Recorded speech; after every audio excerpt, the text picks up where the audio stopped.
В этом видео я мусорю, крашу стены и ставлю мужчин на свои места.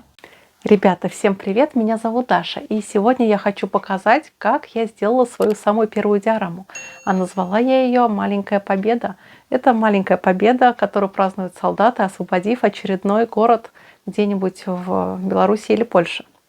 Я, кстати, тоже долго думала над сюжетом и решила выбрать все-таки праздничную тему, хоть и на военную тематику. Кстати, это и маленькая победа для меня тоже, ведь я одолела свою самую первую диораму. А как я добилась такого результата, вы сейчас увидите в этом видео. Перед началом я хочу попросить вас поставить лайки и поставить комментарий. Мне будет очень приятно. Итак, поехали. В качестве базы для моей диорамы я возьму основание от немецкой фирмы Gera Design. Также есть рамы, выполненные методом лазерной резки по дереву, и это неплохое решение для такой детали. Помимо основания немцы мне положили немецкие флаги, немецкую же палатку, буклет и стикер с танком «Тигр». Основания и половинки домов сделаны, судя по всему, из гипса, и отлиты они довольно неплохо. Но кто хочет, тот может тоже из того же гипса самостоятельно в домашних условиях отлить основание и нарисовать на ней брусчатку. Паттерны укладки брусчатки довольно легко найти в интернете, а дом можно вылепить из полимерной глины. Или же можно взять за основу пластиковое основание от фирмы Mini Art, которое, кстати, можно купить в интернет-магазине Я Моделист. Но основание из гипса по мне выглядит немного естественнее пластикового, и проработано оно в разы лучше. Поскольку это моя первая диорама, то в качестве тренировки я решила начать именно с готового основания, но потрудиться над ним тоже придется. Во-первых, я нанесла на него грунтовку. По идее, гипс должен отлично краситься и без нее, но тут я решила лишний раз перестраховаться. Забегу вперед и скажу, что без грунта, по крайней мере, темпера неплохо ложится. Единственный минус работы с гипсом – это то, что очень быстро кисточки приходят в негодность, они как бы стесываются. Так что если будете работать с таким материалом, то берите старые кисти, которые будет не жалко выкинуть. Роспись всей диорамы я буду делать темперой. Почему темперой, а не акрилом, например? Если взглянуть на подобные здания, то они, как правило, абсолютно матовые, а темпера дает идеально матовый цвет. И с лаком я просто не захотела возиться. Начну работу я с брусчатки. Мне понадобится два оттенка серого цвета, чтобы визуально разделить тротуар и проезжую часть. Кстати, плитки на тротуаре очень похожи на московские. Неужели Собянин и тут успел поработать?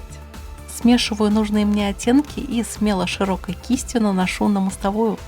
Потом делаю несколько разных оттенков серого и раскрашиваю им отдельные плиточки и булыжники на мостовой. Так основание будет смотреться немножко поинтереснее. Если диорама как вид искусства существует давно, то ее младшая сестра мини-диорама, или то, что мы, моделисты, понимаем под этим словом, родилось, развивается и взрослеет на наших глазах. И ту, и другую мы называем одним термином, а между ними существует весьма существенное принципиальное отличие. И дело даже не в размере. В макродиораме основным художественным объектом является живописное полотно, а в мини непосредственно сама объемная композиция. Наличие же живописного фона или фотозадника не предполагается, хотя, например, фирма ICM делает почти готовые диорамы с фотозадниками. И те редкие случаи, когда он все-таки применяется, не является, на мой взгляд, убедительным и обоснованным. Чтобы написать хороший живописный фон, надо иметь незаурядный художественный талант или профессиональное образование. Значит, наша диорама в большей степени настольный объект с почти круговым обзором. И это же значит, что и располагать мы можем ограниченным спектром средств. Мы, например, лишены возможности усилить эмоциональный настрой сгустившимися тучами или темным небом, или же наоборот, лучом солнца, как в большой панораме. Опять же, из-за этого, что мы ограничиваем себя рамками малых масштабов, нам трудно добиться в нем того же эмоционального воздействия. Но думаю, что и в нашей области еще далеко не все средства испытаны. Здесь еще есть довольно большое поле для экспериментов. Если диорама является одним из видов искусства и строится по общехудожественным законам, то она должна быть образной и может содержать некую долю условности. В то же время для достижения большей выразительности мы имеем полное право использовать некоторые приемы из таких художественных течений, как экспрессионизм, импрессионизм, сюрреализм и тому подобное. В последнее время в специализированных изданиях для моделистов много пишут о технологии изготовления диорам, но при этом упущен один очень довольно существенный момент. это ее композиция.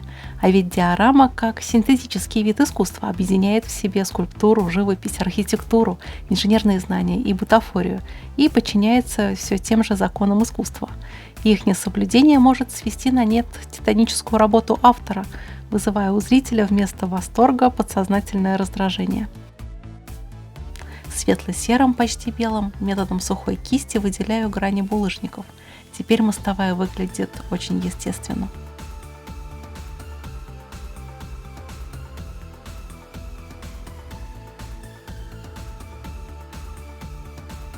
Рисую люки и сливные решетки черным цветом. И на этот раз в дело пойдет черный акрил от АК.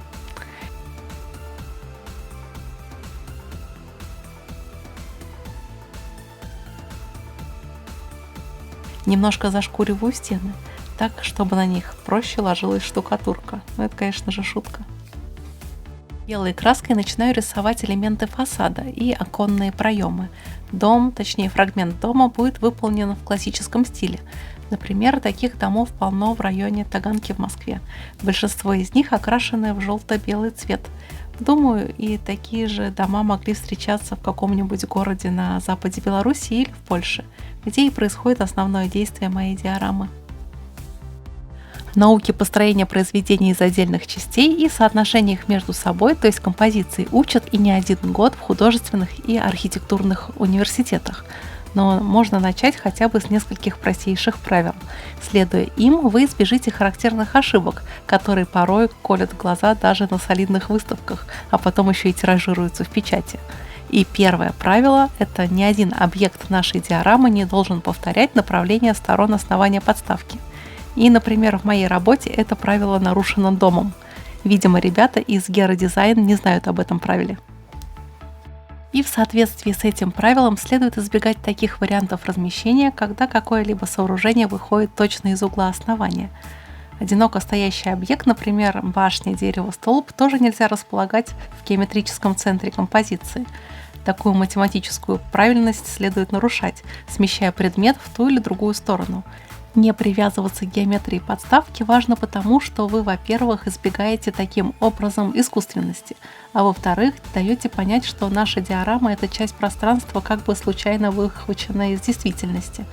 Настал черед окраски стен желтым цветом, и я беру не чисто желтый цвет, а немного его разбавляю белым и оранжевым, чтобы получился такой пастельный цвет. Теперь серым цветом крашу цемент кладки, чтобы уж потом поверх нее расписывать кирпичи. Не бойтесь в диорамах пустых пространств. Наоборот, они необходимы, поскольку это еще одна особенность нашего восприятия. Глазу надо отдыхать. Ему для комфорта нужен контраст в объеме и плоскости. Какими бы интересными и фактурными не были бы техника или постройки сами по себе, но содержанием и сюжетом для нас все же является то, что разыгрывают одушевленные персонажи, то есть солдатики.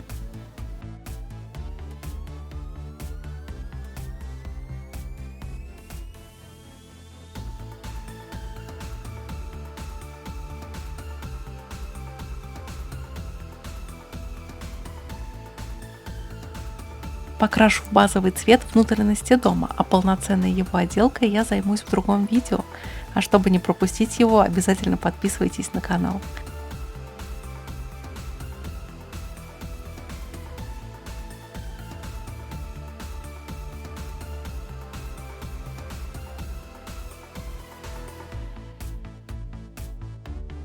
Теперь я рисую кирпичи.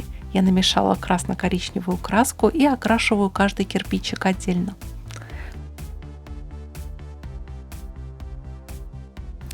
Композиция с людьми, объединенная каким-либо общим сюжетом, называется жанровой. Остановимся на этом чуть подробнее. Строя жанровую сценку, желательно использовать нечетное количество персонажей. Наше сознание нечетные числа воспринимает эстетичными, комфортными, живыми. Имея одну незавершенную пару, нечетное число как бы постоянно находится в движении. И наоборот, четное некрасиво, но эстетично мертво. На моей диораме основной сюжет – это танцы советских бойцов. Как бы обособленно от них будет находиться баянист, как лидер и душа компании. и отдельной группкой 3 танцующих красноармейца. И отдельным мини-сюжетом будет озабоченный танкист. Итого 5 фигур.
Пора вставлять окна, а точнее рамы.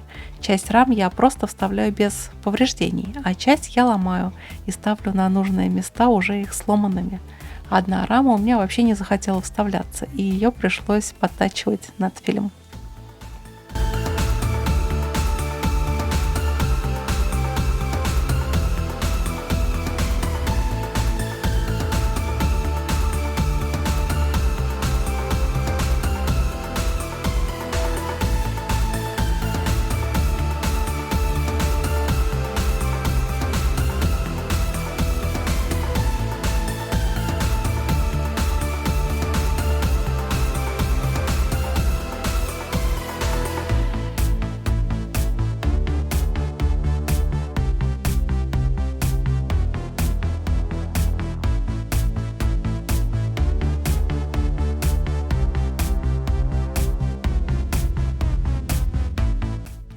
Итак, этот дом поврежден, а на улице чисто, и так не должно быть. Надо это срочно исправлять. Припылю я, пожалуй, мостовую. Кидаю пигмент на тротуар и брусчатку, и теперь White спиритом смываю. При этом пигмент остается в щелях между плитками. Теперь масляными точками я немного состарю дом.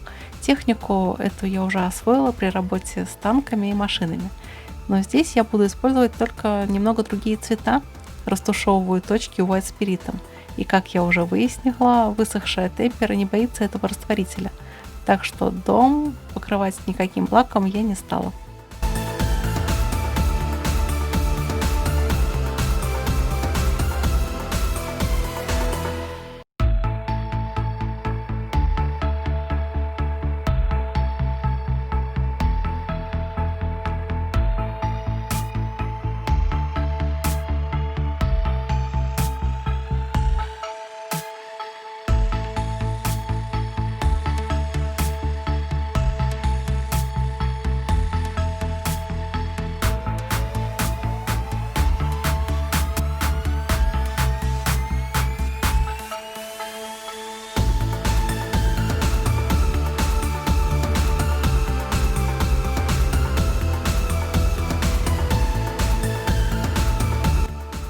Приклеиваю дом к основанию на обычный суперклей.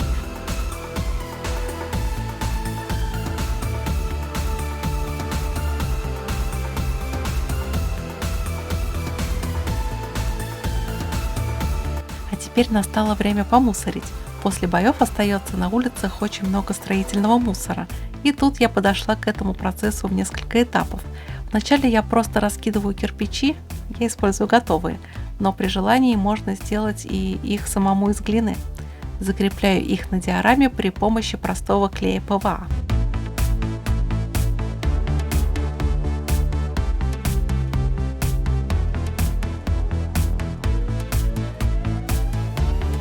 Потом раскидываю деревяшки.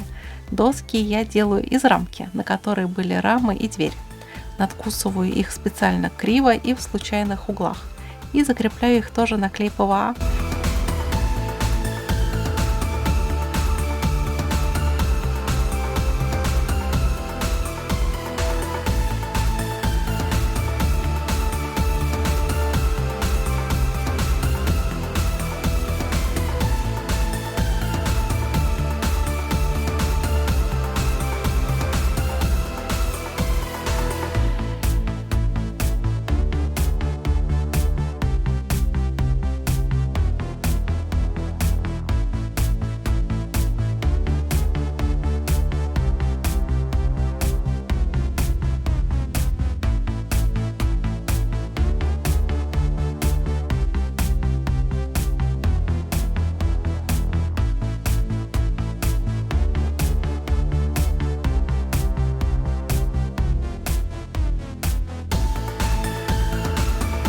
Потом немного припрашу весь этот мусор жухлыми листьями и присыплю пылью в виде пигментов.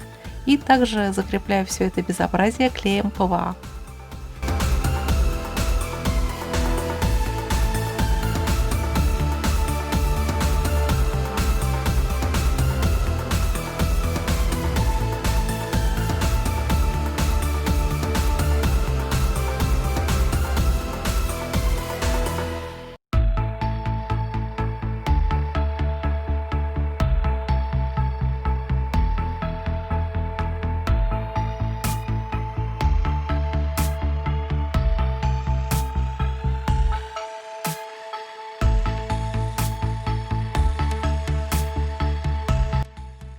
Осталось на диораме расставить основных действующих лиц. Это танк Шерман «Русская ярость», балагура-баяниста из моего предновогоднего видео и группу танцующих красноармейцев во главе с дамой. И грустного танкиста, понимающего, что это еще не финальная победа и расслабляться еще рано. Впереди еще много боев, но в конце концов все равно будет победа и мирное небо над головой.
Надеюсь, вам понравился формат работы над диорамой на моем канале.